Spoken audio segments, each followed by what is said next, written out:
હિંગલોટ ગામે માર્ગ અકસ્માતમાં અવસાન પામેલા વિદ્યાર્થીના પરિવાર સાથે પાદરાના ધારાસભ્યએ મુલાકાત કરી સહાનુભૂતિ વ્યક્ત કરી। પાદરા વિધાનસભા મતવિસ્તારમાં આવેલા હિંગલોટ ગામમાં ગત વર્ષે 19 જુલાઈ 2025ના રોજ બનેલી દુઃખદ માર્ગ અકસ્માતની ઘટનામાં ધોરણ 4માં અભ્યાસ કરતા પરમાર હર્ષિલ છોટુભાઈનું કરુણ અવસાન થયું હતું। શાળાએથી ઘરે પરત ફરી રહેલા હર્ષિલને અકસ્માત નડતા પરિવાર પર આભ તૂટી પડ્યું હતું અને સમગ્ર ગામમાં શોકની લાગણી પ્રસરી ગઈ હતી। સરકારની વિદ્યાદીપ યોજના હેઠળ માર્ગ અકસ્માતમાં કોઈ વિદ્યાર્થીનું અવસાન થાય તો તેના પરિવારને આર્થિક સહાય આપવામાં આવે છે।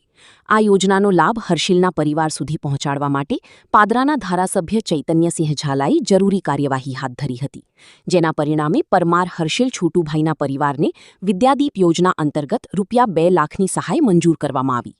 હિંગલોટ ગામ ખાતે ધારાસભ્ય ચૈતન્યસિંહ ઝાલાના હસ્તે હર્ષિલના પરિવારને સહાયનો ઓર્ડર સુપ્રત કરવામાં આવ્યો હતો। આ પ્રસંગે જિલ્લા પંચાયત સદસ્ય હિતેન્દ્રસિંહ, ગોરિયાદના સુરેશભાઈ સોલંકી, ગામના સરપંચ સહિત આગેવાનો ઉપસ્થિત રહ્યા હતા। સહાય મળતા હર્ષિલના પરિવારજનોમાં સંતોષની લાગણી જોવા મળી હતી। પરિવારે સરકાર તેમજ ધારાસભ્ય ચૈતન્યસિંહ ઝાલાનો આભાર વ્યક્ત કરી માનવતાભર્યા પ્રયાસોની પ્રશંસા કરી હતી।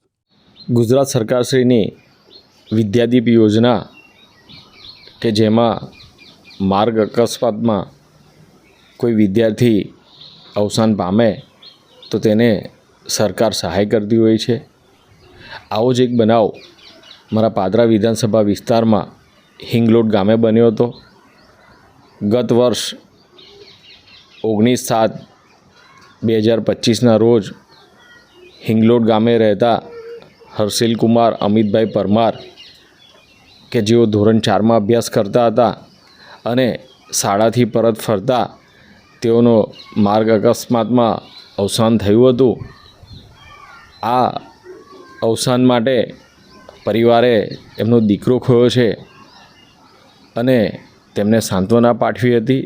સાથે જ ગુજરાત સરકારશ્રીની વિદ્યાદીપ યોજના હેઠળ તેમની અરજી અને દરખાસ્ત કરી હતી કે જે આજે મંજૂર થઈને આવી છે અને ગુજરાત સરકારશ્રી દ્વારા ₹2 લાખની સહાય એ હર્ષિલ કુમારના પરિવારજનોને કરવામાં આવી છે। આજરોજ તેનો હુકમ હું તેમના પરિવારને આપવા માટે આવ્યો છું અને સરકારશ્રીની જે મદદ છે તે તેમને આજે તેમના પિતા અમિતભાઈ સુધી પહોંચાડી છે।